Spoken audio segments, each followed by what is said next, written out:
Hi, my name is Evan Brenner, and I'm the Digital Content Coordinator at Geographic Solutions. Over the past 6 months, our Pathways to Employment webinar series has showcased the outstanding work that our clients perform on a daily basis.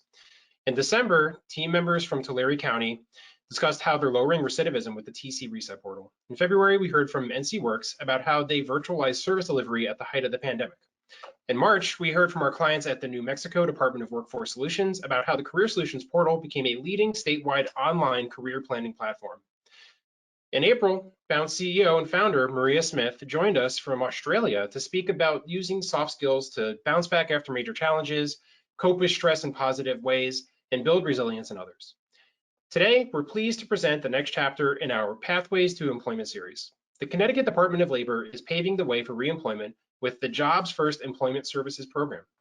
The team uses the program as a way to drive financial literacy, parent education, and refugee assistance goals at the state and community level. A little housekeeping before we start. Please submit questions in the question window. The question window is found in the GoToWebinar side toolbar. We will discuss all questions submitted at the end of the presentation. And now I'd like to introduce Erica Tu, JFES Operations Coordinator at the Connecticut Department of Labor. Thank you, Evan.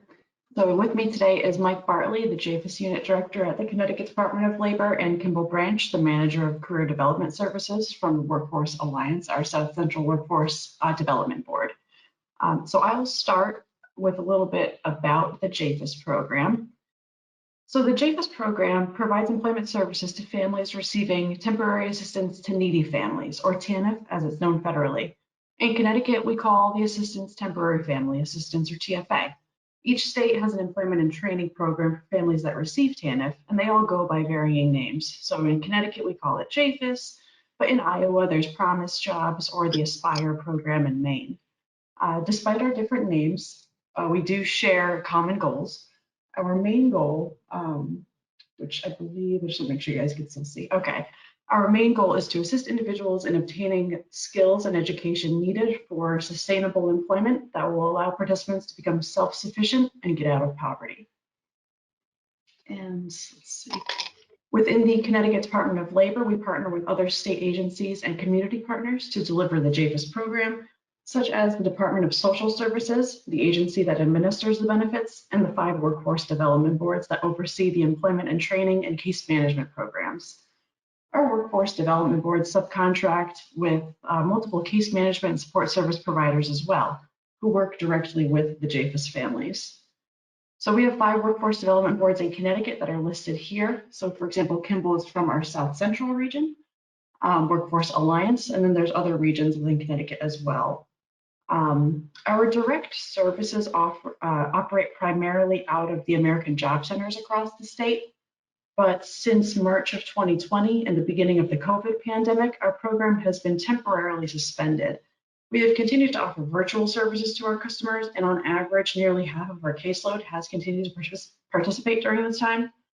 So today we're going to talk about a mixture of some of our regular service offerings and some options we've also developed online during this period.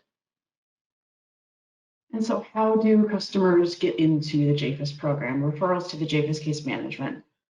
So unlike other workforce programs, clients cannot join our program just by walking into an American Job Center. So our primary eligibility criteria is that you must be receiving temporary family assistance. So for those unfamiliar with the program, it's more similar to like SNAP employment and training, where persons receiving a particular benefit have to participate in some type of employment and training activity for a certain number of hours per week. So in Connecticut, our standard was around 35 hours a week historically, and our most common referral path comes when clients apply for the benefits over at Department of Social Services. So at DSS, workers will assess each TFA applicant, and those that are able to work get referred to an orientation session at the JFES program. So our orientation covers a variety of items like what to expect in the program, goals, and most importantly, it connects our case managers and clients together. So Mike is going to dive deeper into our family-centered case management approach, but our case managers work with clients in identifying a career path and determine what potential barriers to employment a client may be facing.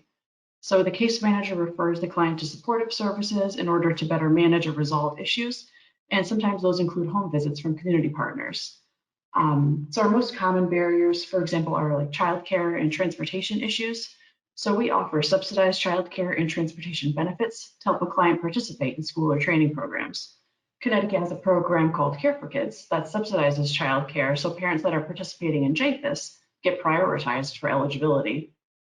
And then for transportation, we provide participants with bus passes or mileage reimbursement, sometimes taxi or train fare, and more recently, Uber and Lyft services where they're available in our state. And we also offer temporary supports for internet connectivity like Chromebooks, which became more in demand during the shutdown, but we'll likely continue this option once our program fully reopens. And we have noticed, I'm sure like many other states, that the need for childcare and transportation initially declined during stay-at-home orders, but internet connectivity will continue to be in demand. And as we reopen, we do hope that more kids will be able to get back into childcare as childcare slots reopen. And so outside of barrier resolution, our primary focus is developing an employment plan that is mutually developed between the participant and the case manager in order to obtain full-time employment. So the employment plan will track monthly objectives and outline steps the client will continue in towards reaching their goal. And some of our service offerings within JFES include job search and job readiness, vocational education, community service, and on-the-job training. So at this point, Kimball is going to share more direct examples of what's offered in her part of the state, the South Central workforce area. Thanks, Erica. So the first thing that I want to talk about is kind of those introductory or support activity services. The first thing is Jumpstart, and that's pretty much a name that we use statewide to describe services that help prepare individuals for full program participation.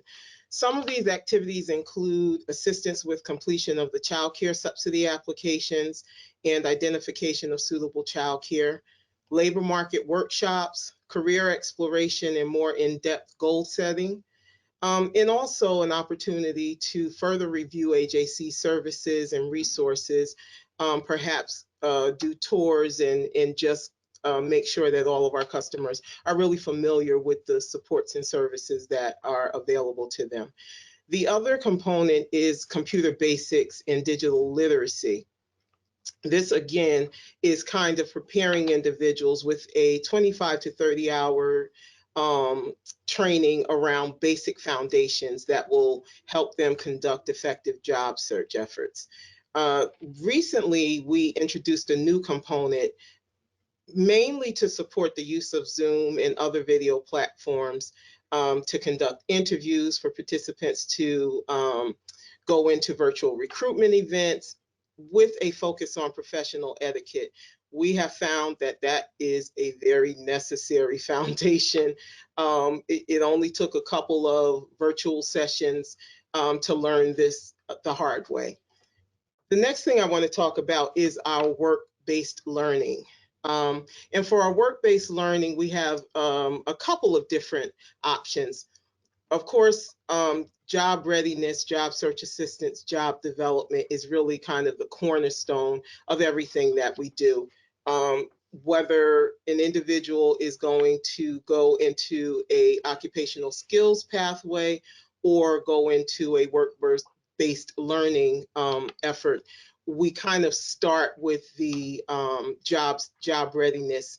And for us, it's 2 weeks of job readiness. It also incorporates job clubs, career center services, utilization of our computer labs, participation in other workshops, and use of online training courses.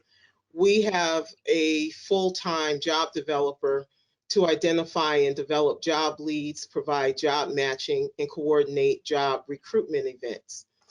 We utilize on-the-job training really to help incentivize hiring of individuals who may not have, the full skill set or experience that employers are requiring.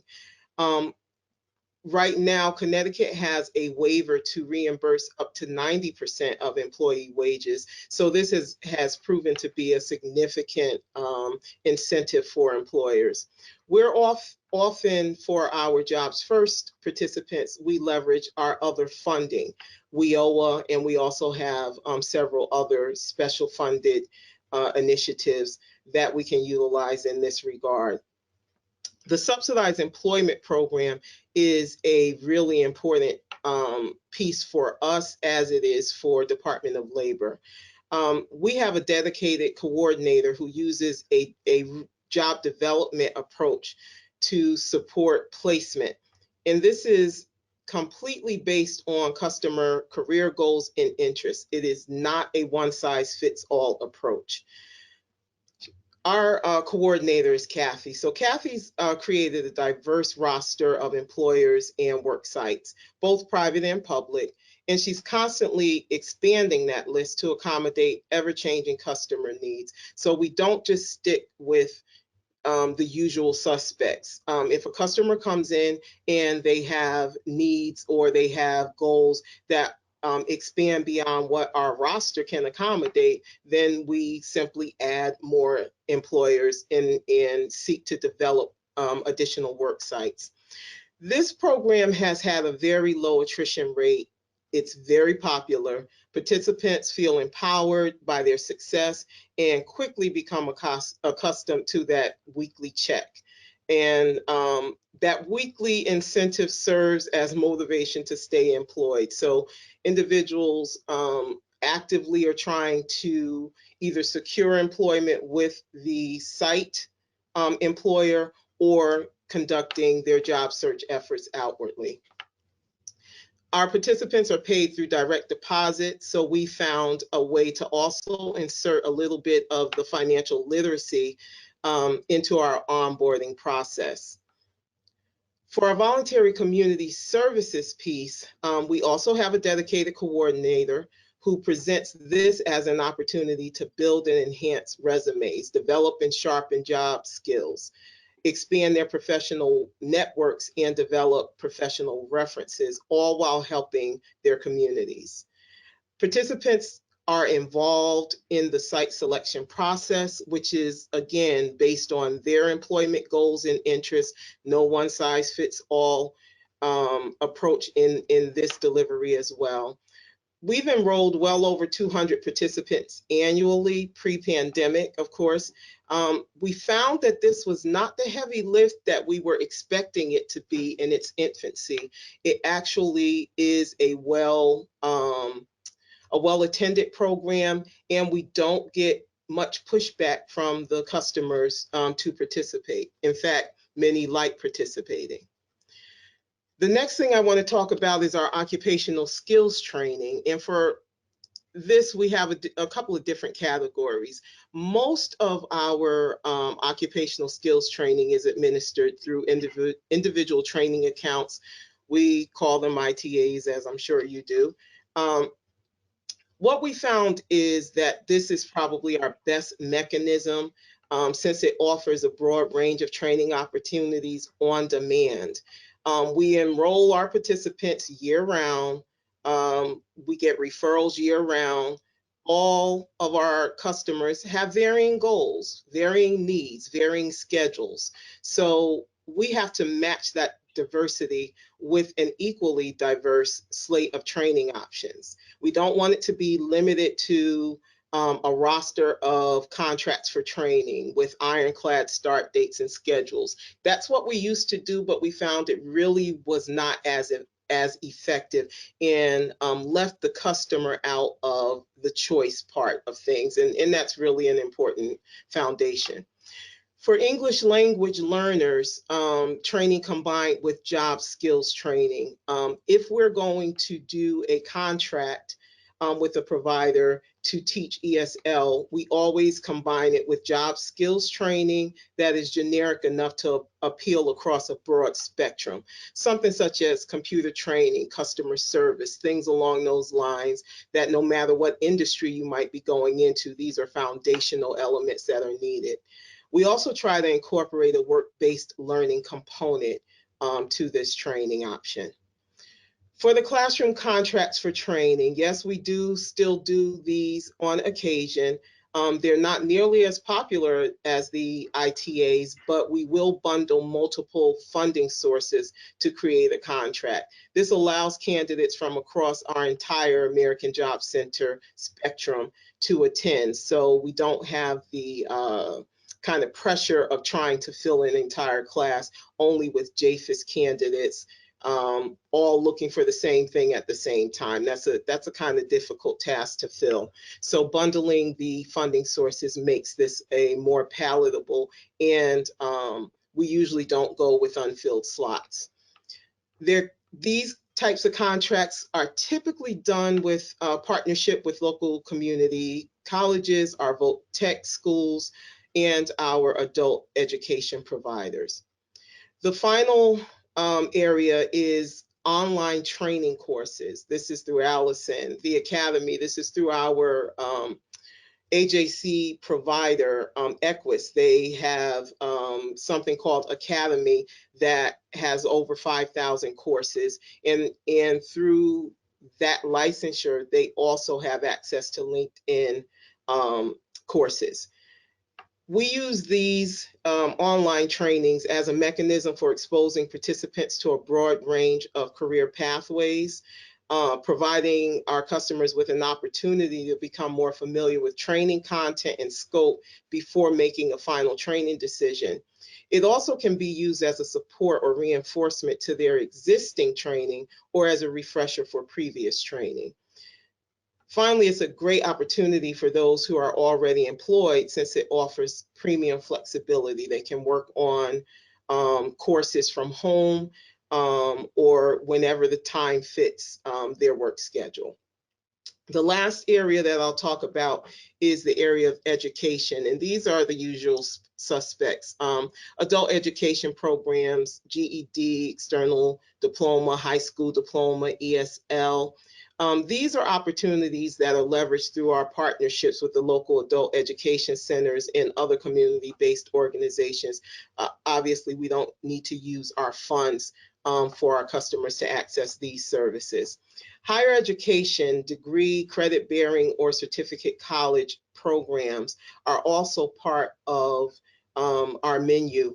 This is an activity that is really embraced and promoted by our state legislature, asserting we should support and encourage participation in higher education as a pathway for our customers to obtain and sustain livable wages. The JFES funds are somewhat limited in paying for long-term education, but we can incorporate higher education participation into employment plans and offer child care and transportation assistance, support for books, supplies, exams, certification fees, uniforms, depending on the type of program that they're involved in.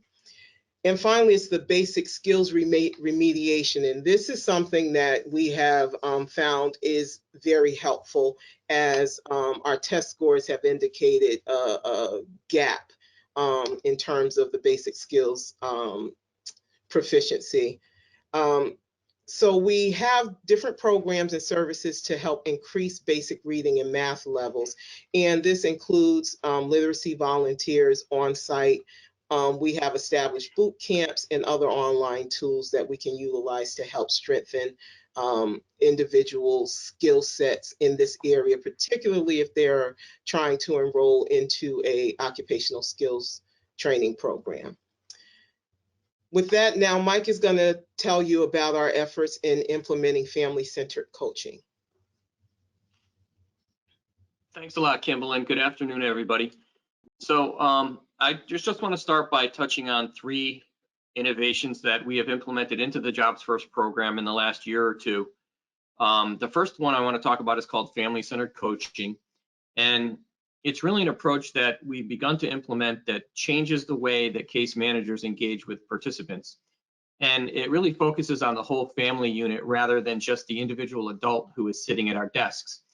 And in family-centered coaching, one of the foundational principles is that the client is in the driver's seat. So the client gets to call the shots for what's going to happen to them.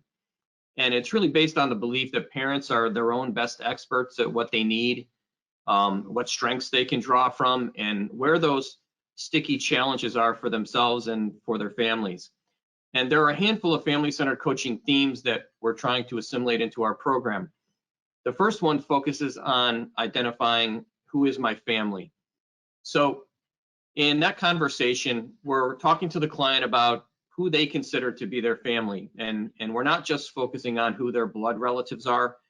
It could also be a longtime family friend or a neighbor that they consider to be part of their family.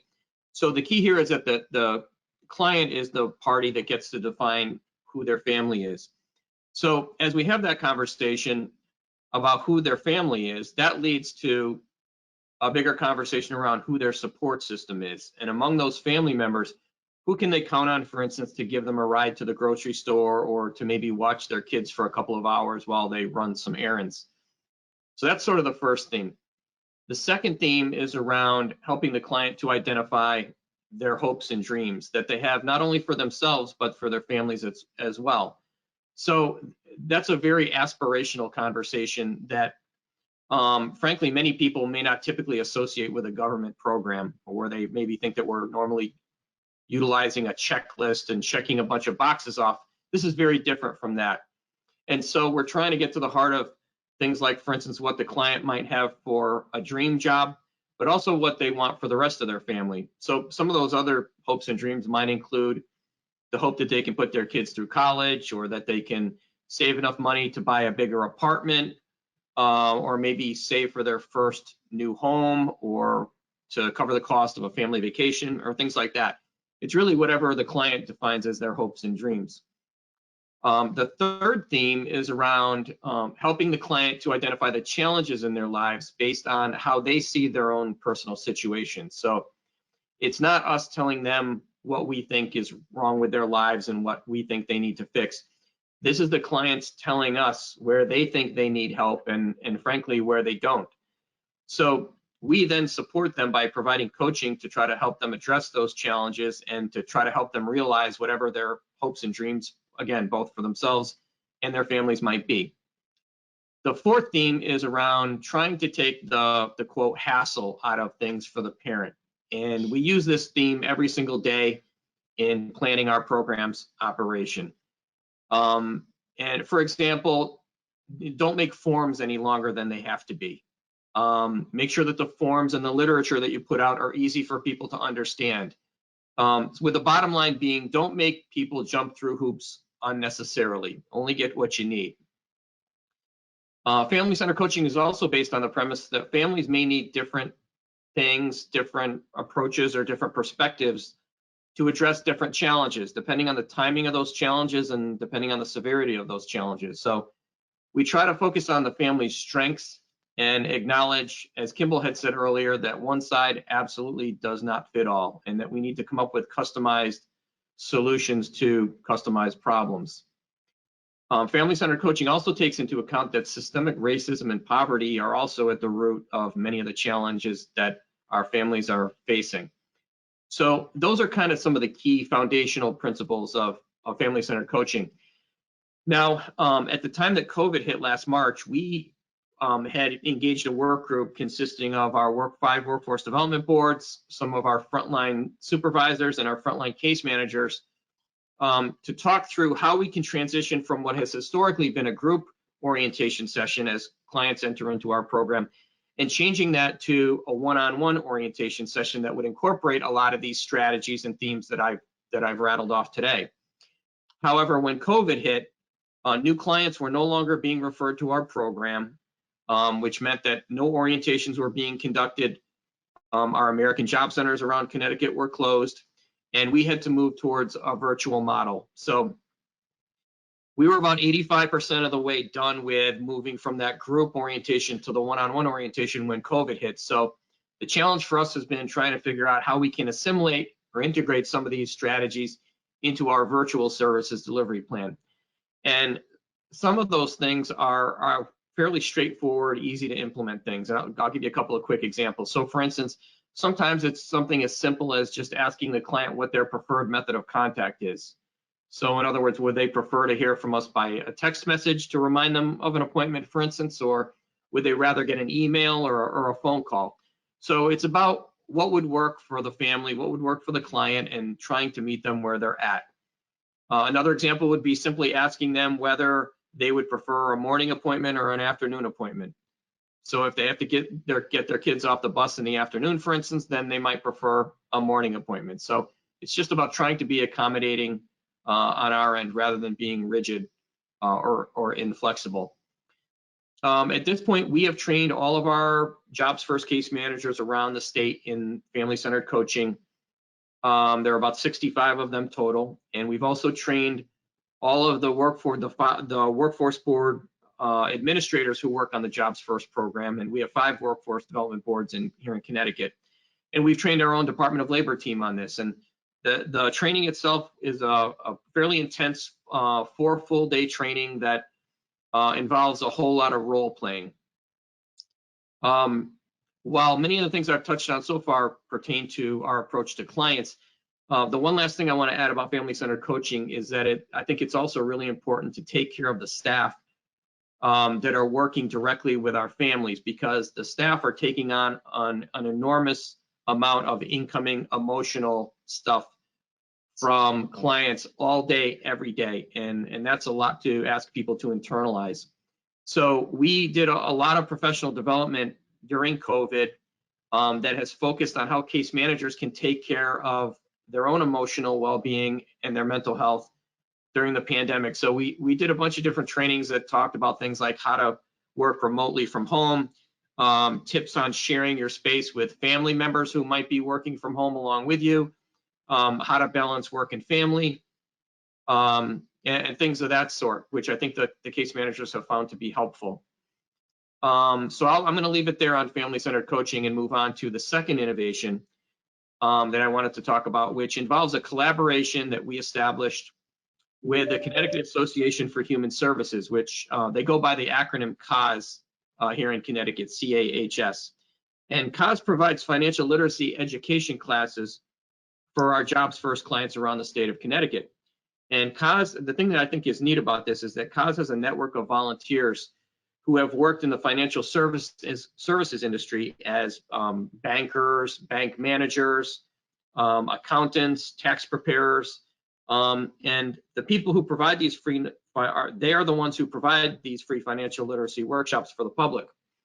So we ended up partnering with them to provide these workshops at all of our American job centers around the state of Connecticut for our Jobs First clients.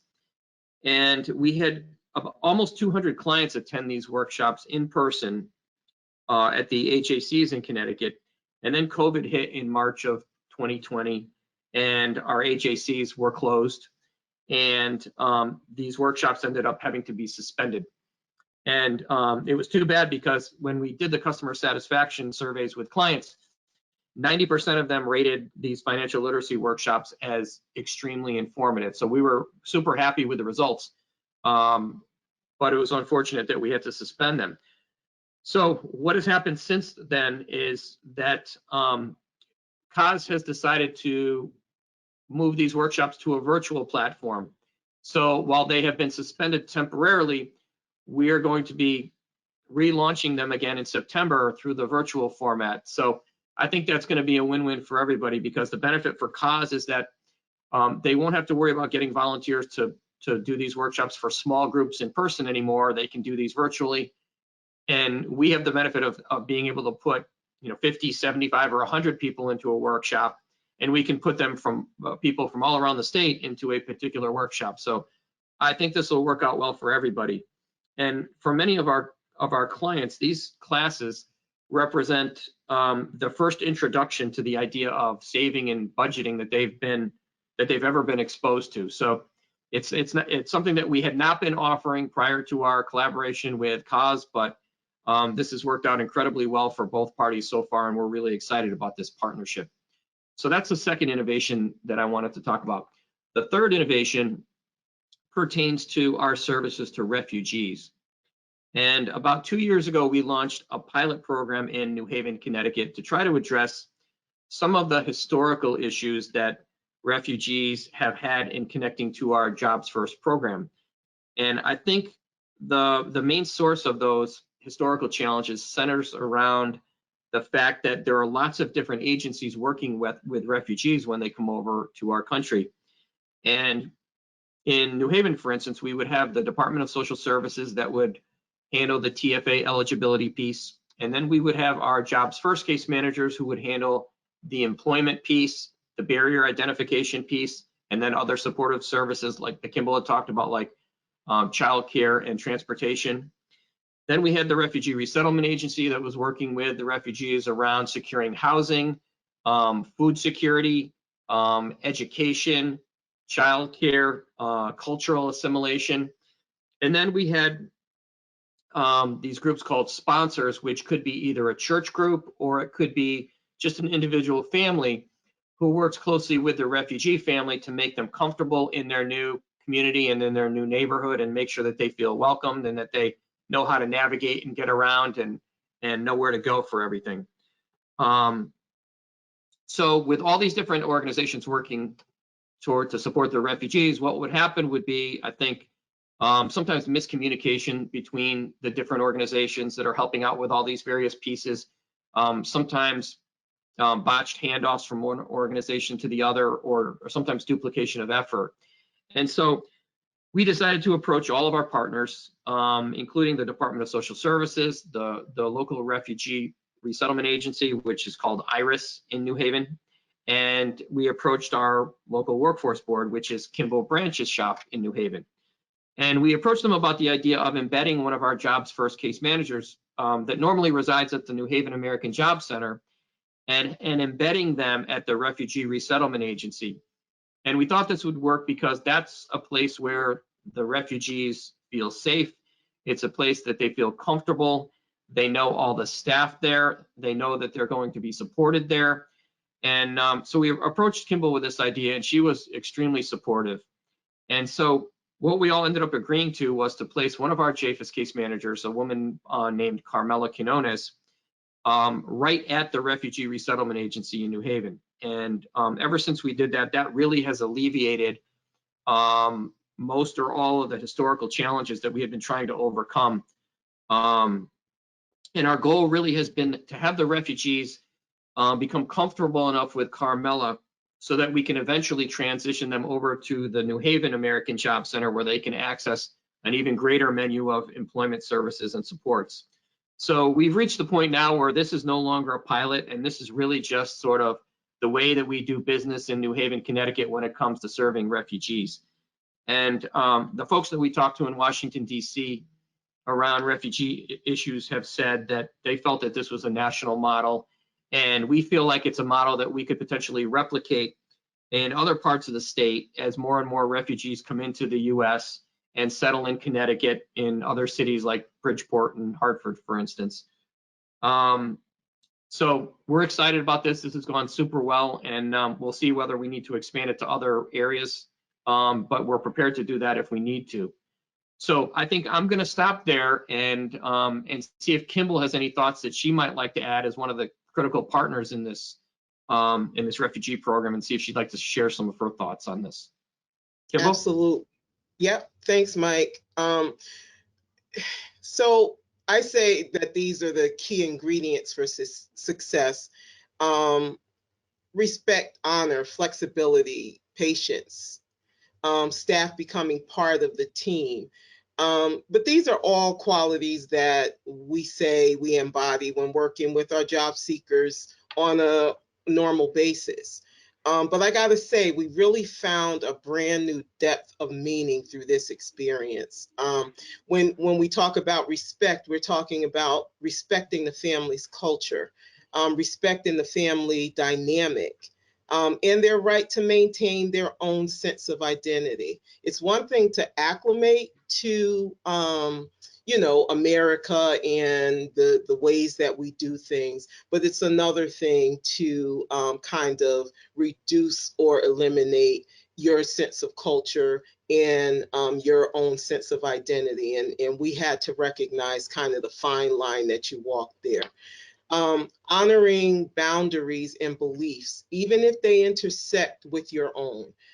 So things like if a man is not comfortable being in an office with a female or shaking her hand or things of that nature, to respect that and not be offended by that, or not, again, try to impose our own sense of our, the way that we operate, or feminism, or all those kinds of things into the equation, and take it at face value. Respect them the way that they are respecting us and their culture. The flexibility and patience piece really is more along the lines of the fact that the standard federal participation prototype may not work in the short term with this population. So we've always said, do what makes sense for that family at that time. And oftentimes that's going to look a lot different than the standard kind of box that we operate within.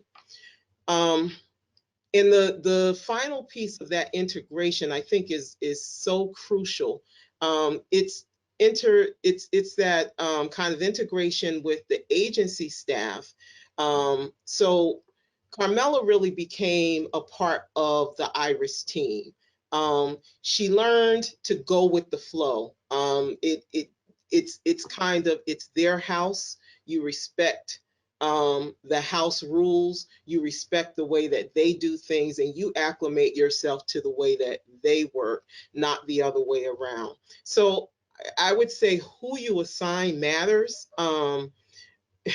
We learned very quickly, and I think we all had the same person in mind. In fact, their director specifically requested Carmela because she had been working with them previous to outstationing, and she stood out to them as a worker who cared and understood the dynamics. So who you assign matters. It's not an assignment for high maintenance staff by any stretch. The agency staff over at IRIS are extremely dedicated and passionate. It's mostly volunteers. They're not big on titles or parameters. They just do what it takes to help the family. So it's a very informal kind of get in where you fit in philosophy. Updated equipment, matching furniture. These are not high priorities. Their priority is in services and aid to the family. So we had to make sure that we assigned someone whose values and priorities kind of were similar to that. And we found that in Carmela. The first few weeks, Carmela's sole assignment was really to engage the agency staff to establish rapport, learn about their services, and then explain the AJC and Jobs First employment services and how and where we could leverage each other's services. Simple acts really made a difference here. Carmela asked to join their welcome team to meet and welcome a few incoming families on their first days in the country. She attended ESL classes, which were held at a local church. She also attended yoga class to bond with the participants. She invites the customers to share their culture, to teach her things, teach her words in their language. Just again, accepting and embracing their culture. And during the initial months of engagement with each family, all meetings are only at the resettlement agency. The family-centered case management approach was already being applied before we even learned about it. Children will almost always accompany the parent in any appointment. So we had to make sure that we had snacks and wipes and diapers, crayons, paper, coloring books. We do some of this at our AJCs, but not on this same level. So I'll leave with just the thought that it's about first establishing trust, then invite participants to the AJC to tour and see Carmela's office. That's kind of the inroad there. Then begin to change the appointment venue once they kind of start to accept and feel comfortable in this environment. It's the long game that counts. It's a marathon, not a sprint. Carmela has a connection with this group that she's extremely proud of, as are we. And I will say that for all of us, it's really been an extremely enlightening and rewarding experience for us. I'm going to stop there and let Erica share some of our success stories. Yeah, thank you, Kimball and Mike.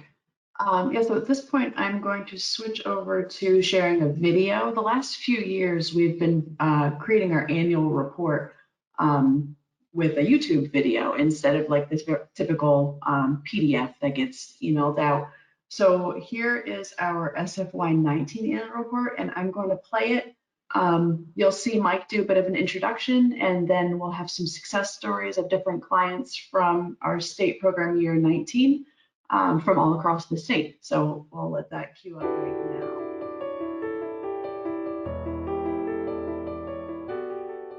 Hello, I'm Mike Bartley, Director of the Connecticut Department of Labor Jobs First Employment Services Program, commonly referred to as the JFES Program. The goal of the Jobs First program is to help people who are receiving temporary family assistance or welfare benefits to find work so that they can become independent of cash assistance and move their families out of poverty. Every participant in the program is assigned a case manager who works closely with them to overcome their barriers to employment and develops an employment plan which will put the participant on a path to employment. Special benefits are available to program participants such as childcare and transportation assistance so that the participants can achieve their employment goals. Participants engage in a variety of activities each week, ranging from job searching, attending adult education classes, participating in vocational skills training, participating in subsidized employment programs with area employers, and performing community service. This past year, we launched 2 new initiatives designed to make it easier for Jobs First clients to access our services. We welcome the opportunity to assist the participants in our program, and we've had many inspiring success stories, a few of which we'd like to share with you today. I was part of the displaced family from Puerto Rico because of the Hurricane Maria. We almost died in Puerto Rico. I came to Connecticut with no family, with 2 children, with almost no clothes, and I don't even know how to talk English. And at the first time I need help, so I start asking, and the people told me, you can go and try to get cash assistance. I was doing okay, the job went under. I worked there 2 years, and they started laying off people. And I was the new guy in the poll, so I was let go. I had to have my daughter live with friends and family while I lived in the street. So it was a desperate time for me at that time. By losing that one job and being out of work for 3 months, I lost everything. I applied for cash assistance because my daughter needed help, I needed help, we needed funds, I didn't have a job. There was no way I could make it without having cash assistance. It makes you feel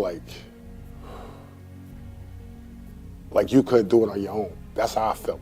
I couldn't take care of my daughter on my own. I don't like asking people for help. I like doing stuff on my own. So I had to bite the bullet and say, I need help. When I was in Afghanistan, over there was a lot of fighting. Not good life over there.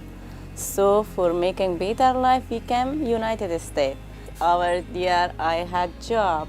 I was teacher, and here I was at home.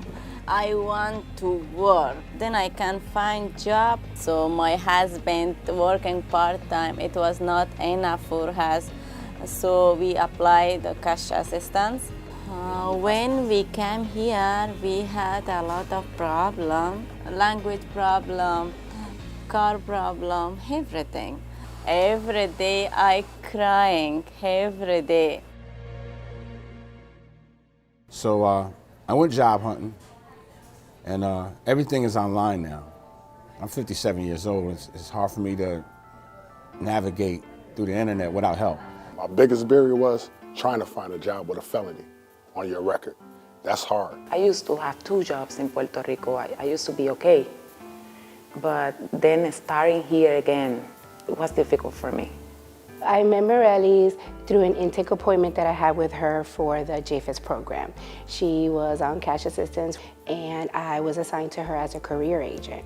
She came in and she was in a shelter. She looked sick. She looked depressed. She was always crying. The most thing that I appreciate talking with Elisa.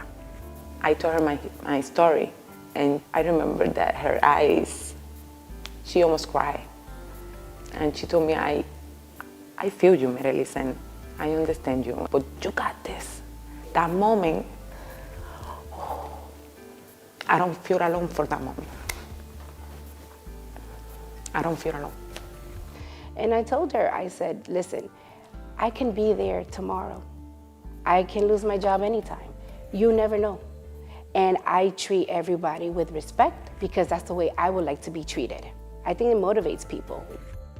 I helped her with the resume, we helped her with her license, we helped her with supportive services. I was able to start working a part-time job.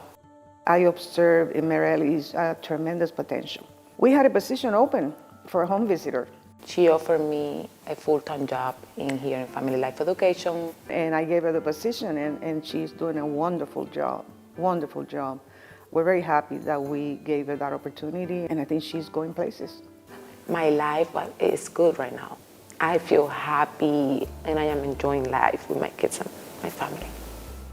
The JFES program helped me navigate the computer. They gave me bus passes, and they also gave me help getting my resume together and coaching me about how to go through a job interview. The JFES program impacted me in so many ways. They stepped me up with bettering my resume, helping me with Rise, looking for jobs, just being there for moral support, helping when I was feeling like I couldn't get none. They always picked me back up like, listen, you gotta do this. You got a daughter, you know what I'm saying? You don't wanna go back to your old ways, which I don't wanna do. Going to a job center, they helped me focus on getting my high school diploma. From there, I came out to Mass. After leaving Mass, I got a full-time job. I wanted the job so bad, I walked home. It's 2 hours and 45-minute walk from there to my house. I walked there for a whole week. That's how bad I wanted this job. And now my life is better, my bills is paid now, everything is looking good, I'm blessed. From the time I went into the door at JFES till I got hired here, 90 days. That was pretty quick. My life is back to normal. I'm working full time. I'm able to raise my daughter, able to take care of her. It's back to normal. This program is so good, so excellent. My case manager helped me to find a job in Marwick. So now I have work, I have car, I have nice home. And now here we're making better life, and we are so happy. All right. So now I will stop sharing. And thank you guys. Turn it back over to Evan, I guess.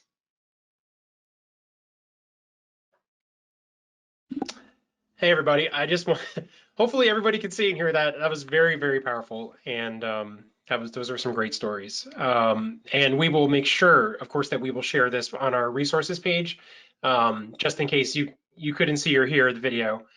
We will definitely make sure that we have that on our resources page following up at the end of this. I wanted to now, Erica, Mike, Kimball, I just wanted to say that, you know, this was awesome, and thank you so much for joining us and for sharing this. And to the audience, please, if you have a question, go ahead and share it in the question window, and I will go ahead and ask it, the question for you.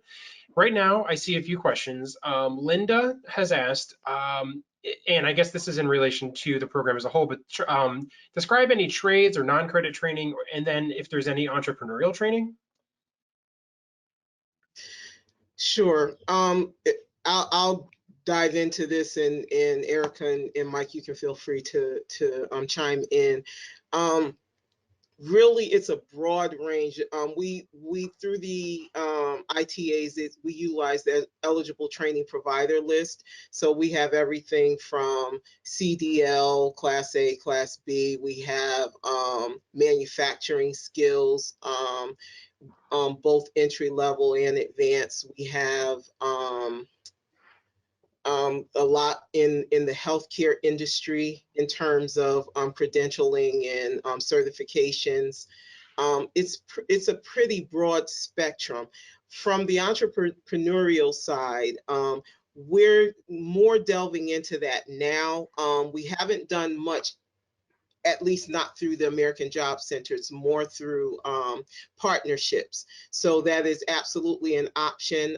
We support individuals who need to get their licensure or permits and things of that nature through our support services. And we will also pay for someone to attend entrepreneurial training. externally. So again, less of the training that we're offering internally and more about utilizing our community-based organizations. But yeah, the spectrum, the field is pretty wide in terms of what people can go into and what trades. We have pre-apprenticeships as well as apprenticeship programs. So it's kind of the full spectrum. And if I can just follow up on that, Evan and Kimball, through our conversations with the 5 workforce development boards in Connecticut, in one of our last couple of meetings, a couple of the boards had raised the same question about the availability of entrepreneurial training. And so about a month ago, we assigned one of our fellow DOL Jobs First team members to start conducting some research into what other states are doing. So I would say we're sort of in the preliminary stage of gathering that information and then trying to figure out among the different models that we've been able to identify which ones might be replicated in Connecticut. Thank you, Mike and Kimball. And as a follow-up, does the entrepreneurial training use WIOA?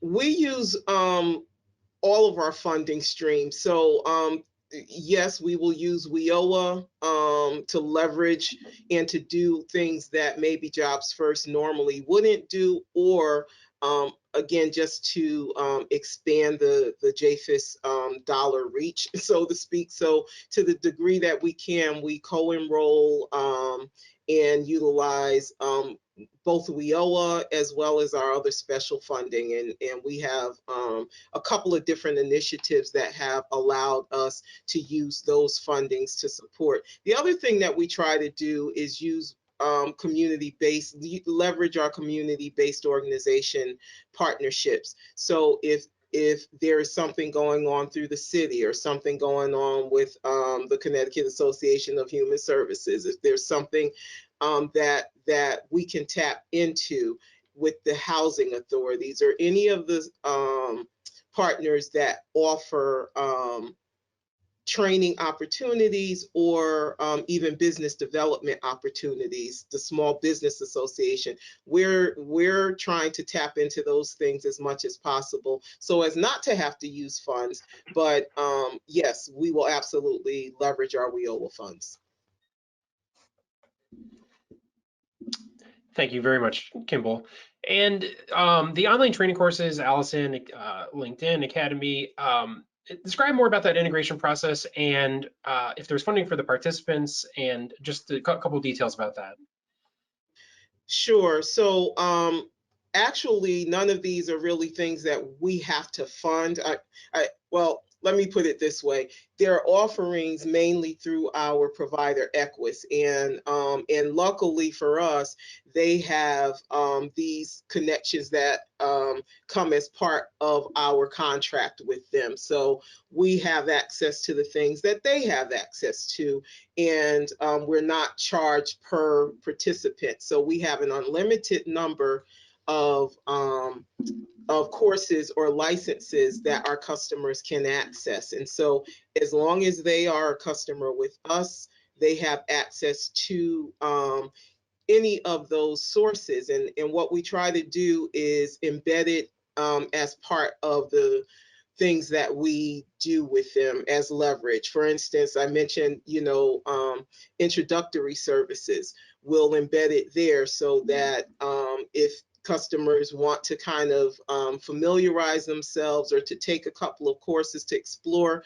then we can do it there. If they're in subsidized employment, it would be a secondary activity. Job search assistance, there are actual job search assistance courses that we can use as leverage for homework or homework assignments or as supplemental activities. Same with voluntary community services. So we try to use it both as an introduction to different career activities, but also as a supplemental activity, because we can look and see when you've logged on, we can look to see when you've completed training. So we can use that as verification and as documentation to participation. Thank you, Kimball.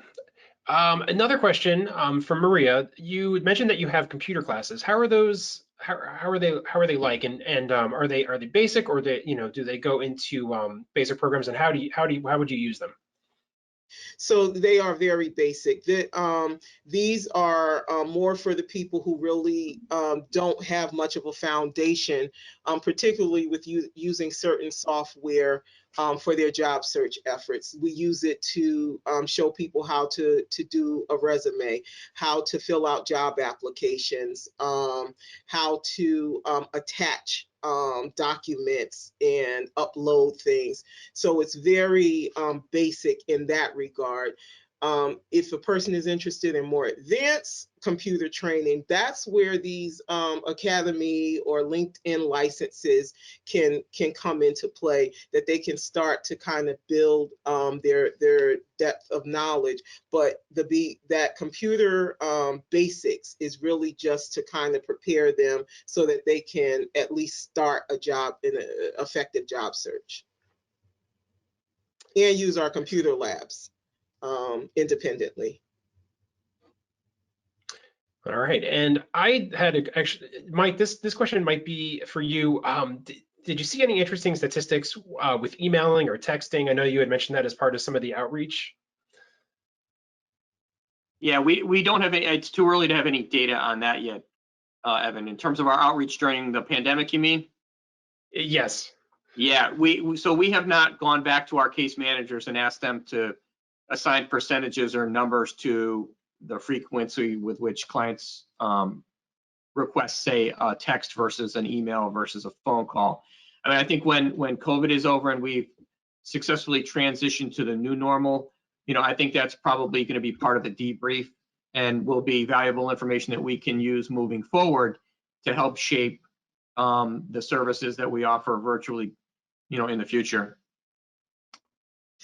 What I can say about that, Evan, is that people tend to like texting a lot more than anything else. It's the more surefire route.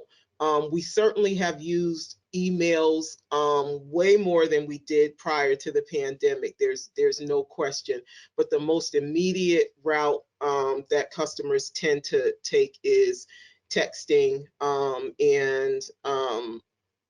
and phone calls. Even our meetings with people have been through phone calls. When possible, we do Zoom calls with them, but most of it has been phone calls, and that started immediately when we had the shutdown.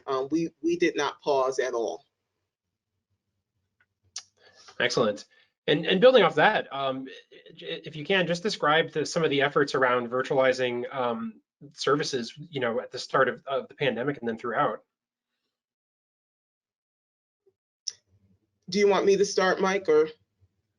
Yeah, you can start, Kimball, and I'll jump in, sure. Okay, so Mike will talk more about what we're doing for planning for orientations, but what we did immediately is we immediately put our workshops online. We did videos of, they were shorter, obviously, in duration, but we did YouTube videos and posted them so immediately our customers could access them. We immediately went to doing appointments online and via the phone. We already had on our webpage access to lots of tips and opportunities through the web. So we just expanded that and put all of those services on our webpage so that customers could continue to access it. And then moving forward, I would just add that we've got about 2,000 clients that are waiting to be referred to the JFES program as our American Job Centers open up again. And our game plan is I had mentioned earlier how historically we had done these group orientations in person, and we had planned to move toward one-on-one orientations in person. Now our game plan is to offer these orientations via Zoom in fairly small groups of between 10 and 20 participants per class. And those will be offered via Zoom, both in English and in Spanish.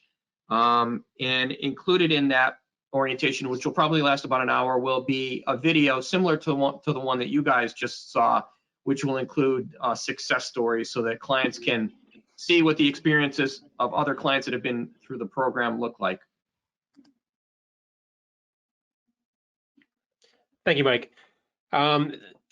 Just to be cognizant of time, we're right about 2 p.m. So I am going to sign off. My name is Evan Brenner. I'm the Digital Content Coordinator here at JFES Solutions. I hope that everybody has enjoyed this Pathways to Employment presentation. We will send out an email over the next couple of days with the resources page where you can find a recording of the presentation today and also the slide deck. And we'll also make the video available as well. Erica, Mike, and Kimball, thank you so much for joining us today. Thank you. Thanks. Thank you. Bye, everybody. Have a great day all. Bye-bye.